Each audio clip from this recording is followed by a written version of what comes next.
Question is A can complete a piece of work in 18 days. B is 50% more efficient than A. C can complete the same work in 12 days. They all start working together, but A leaves after 4 days and B leaves before 3 days. The work is completed. Then in how many days is the work completed? Okay, पहले question की statement को समझते हैं क्या कह रहा है. Question में आपको गिवन है कि जो ए है वो किसी भी वर्क को कंप्लीट कर रहा है 18 डेज में. ओके, जो बी है वो 50% मोर एफिशिएंट है किससे देन ए से. अब बी ने कितने डेज में कंप्लीट करा है ये आपको गिवन नहीं है, बट एक रिलेशन गिवन है ए के साथ, आप वहाँ से फाइंड आउट कर पाएंगे. कैसे फाइंड आउट होगा वो मैं आपको बताऊंगी. और आगे क्या गिवन है कि सी क्या कर रहा है, उसी वर्क को 12 डेज में कंप्लीट कर रहा है. ओके, अब इनके डेज हमारे पास आ जाएंगे, हम फाइंड आउट कर लेंगे, वहाँ से टोटल वर्क आ जाएगा. बट उसका बेनिफिट क्या होगा उसके बाद समझते हैं क्वेश्चन में क्या कह रहा है. कह रहा है ये तीनों मिलके किसी काम को क्या करते हैं, कंप्लीट कर रहे हैं. ठीक है, कंप्लीट करें, बट कैसे, कंडीशन गिवन है. जो ए है वो 4 डेज के बाद वर्क को लिव कर देता है. दैट मीन्स 4 डेज तक ए बी सी तीनों ने मिलके काम किया. फिर कंडीशन में गिवन है जो बी है वो काम खत्म होने से 3 दिन पहले लीव कर देता है. दैट मीन्स यहाँ 4 डेज से लेके ये जो 3 डेज है यहाँ तक किसने काम करा है, बी और सी ने. और जो लास्ट के 3 डेज रिमेनिंग है उन दिनों में किसने काम किया है, जस्ट 3 ने काम किया है, सी ने काम किया है. ओके, अब यहाँ से आपको दिखाई दे रहा है कि जो सी है उसने तो कंप्लीट स्टार्टिंग से लेके एंडिंग तक उससे सारे दिन ही काम करा है सी ने. ठीक है, बट जो ए है उसने कितने दिन काम किया है, जस्ट 4 डेज. और बी ने कितने दिन काम किया है ये फाइंड आउट करना है. जब ये फाइंड आउट करना हो तो हम उसके लिए क्या करते हैं, ये जो टोटल नंबर ऑफ डेज है ना इसको मैं एक्स लेट कर लेती हूँ. क्या लेट कर लेती हूँ, एक्स. तो यहाँ से आपको क्लियर हो जाएगा कि जो सी है उसने कितने डेज वर्क करा है, एक्स डेज वर्क करा है. जो बी है उसने कितने डेज वर्क करा है, स्टार्टिंग से लेके एंड तक बना रहा लेकिन एंड के 3 डेज तक नहीं रहा. दैट मीन्स बी ने कितने डेज वर्क करा है, एक्स माइनस 3 डेज वर्क करा है. और ए ने कितने डेज वर्क करा है, वो तो स्टार्टिंग में गिवन था कि ए ने जस्ट 4 डेज ही गिवन है. ठीक है, यहाँ तक आप सबको क्लियर हो गया होगा. ये जो चीज़ मैंने आपको समझाई है ये आगे जाके यूज़ होगा. मैंने आपको पहले ही क्वेश्चन की स्टेटमेंट के अकॉर्डिंग बता दिया है कि आपको क्वेश्चन की कंडीशन तो समझ आए कि क्या दे रखा है क्या नहीं, तभी तो आप आके क्वेश्चन को समझिए, सॉल्व करेंगे, तभी ये चीज़ मैंने आपको बताई है. होप ये चीज़ें आपको क्लियर हो गई होगी. अब हमारे पास चैलेंज क्या है, पहले बी की एफिशिएंसी के साथ जो हमें नंबर ऑफ डेज है वो फाइंड आउट करना है, उस चीज़ को फाइंड करना है. ठीक है, पहले वो फाइंड आउट करते हैं फिर आगे नंबर ऑफ डेज यहाँ से फाइंड आउट करेंगे. तो देखिए सॉल्यूशन कैसे होगा.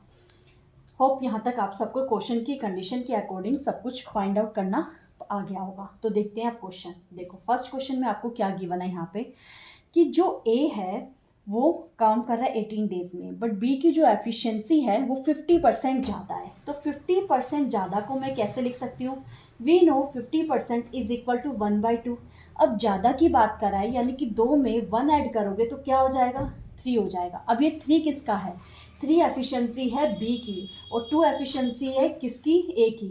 यानी बी की जो एफिशिएंसी है ए से ज़्यादा है. तो हम बोल सकते हैं ए की एफिशिएंसी 2 है और बी की एफिशिएंसी 3. तो यहाँ पे हम ऐसे लिख सकते हैं ए बी एफिशिएंसी, ए की एफिशिएंसी 2 है और बी की एफिशिएंसी 3 है. और हमें पता है कि एफिशिएंसी का जब हम यहाँ रिवर्स करते हैं तो हमारे पास नंबर ऑफ डेज आ जाता है. तो जब रिवर्स करेंगे इस रेशियो को तो ए ने उस वर्क को कितने डेज में कंप्लीट करा है, 3 डेज में हम बोल सकते हैं, और बी ने कितने डेज में कंप्लीट करा है, 2 डेज में.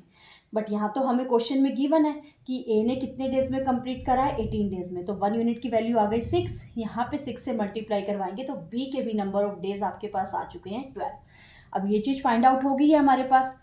ए के गिवन थे नंबर ऑफ डेज 18, सी के भी गिवन थे 12 और बी का भी हमने यहाँ पे फाइंड आउट कर लिया है 12. ओके, यहाँ तक सबको क्लियर हो गया होगा. अब इसको इरेज करके आगे बढ़ते हैं. देखो अब क्वेश्चन को कैसे सॉल्व करेंगे. ए बी सी, ए ने कंप्लीट करा 18 डेज में, बी ने 12 डेज में, सी ने 12 डेज में. अब यहाँ से क्या करेंगे, रेशियो फाइंड आउट कर लेंगे. रेशियो आपके पास आ गया 36. जो ये ratio sorry LCM find out कर लेंगे. ये जो एलसीएम आया 36 यही आपके पास क्या होता है, टोटल वर्क. यहाँ से अब मल्टीपल करवाएंगे 18 इंटू 236, 12 इंटू 3 एंड 3. ये जो 2 3 3 आया ये क्या होगी हमारे पास एफिशिएंसी.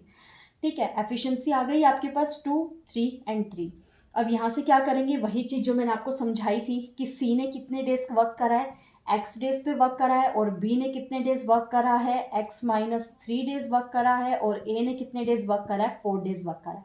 तो ऐसे ही लिखेंगे, ए ने 4 डेज वर्क करा है, कितनी एफिशिएंसी के साथ, 2 के साथ, तो 4 इंटू 2 हम लिख सकते हैं 8। बी ने कितने डेज वर्क करा है, एक्स माइनस 3 डेज, किसकी एफिशिएंसी के साथ, 3 की एफिशिएंसी के साथ, तो मल्टीप्लाई करवाएंगे 3 इंटू एक्स माइनस 3 प्लस सी ने कितने डेज वर्क करा है, एक्स डेज, किस एफिशिएंसी के साथ, 3 के साथ, तो हम लिख सकते हैं 3x is equal to 36, because total work आएगा इन्हें मल्टीप्लाई करवा के, और हमारे पास टोटल वर्क क्या गिवन है, 36। सॉल्व करवाइए, 8 plus 3x minus 9 plus 3x is equal to 36। 3 plus 3 यहाँ पे आ गया 6x, माइनस 1 वहाँ जाके हो जाएगा +1, तो यहाँ आप बोल सकते हैं 6x is equal to 37। Means x की वैल्यू हमारे पास आ गई है 37/6 डेज। अगर आपके पास ऑप्शन में ये गिवन है तो यही आंसर है। इसे अगर और ज़्यादा सॉल्व करके आपको यहाँ पे फ्रैक्शन, मिक्स फ्रैक्शन की फॉर्म में दे रखा है, तो आप लिख सकते हैं यहाँ पर 6 इंटू 1/6, 6 इंटू 6 36 प्लस 1 37, 6:1/6 डेज। और भी ज़्यादा अगर इसे सॉल्व करके दे रखा है तो आप बोल सकते हैं यहाँ पे 6 डेज, और 1/6 का मतलब क्या हो गया, 24 से जब आप मल्टीप्लाई करवाएंगे तो आपके पास यहाँ पे आ जाएगा 4 आवर्स। ठीक है, या तो ऐसे दे रखा होगा, इस फॉर्म में भी आंसर हो सकता है, इस फॉर्म में भी, इस फॉर्म में से। मेन पॉइंट है कि आपको क्वेश्चन समझ आना चाहिए।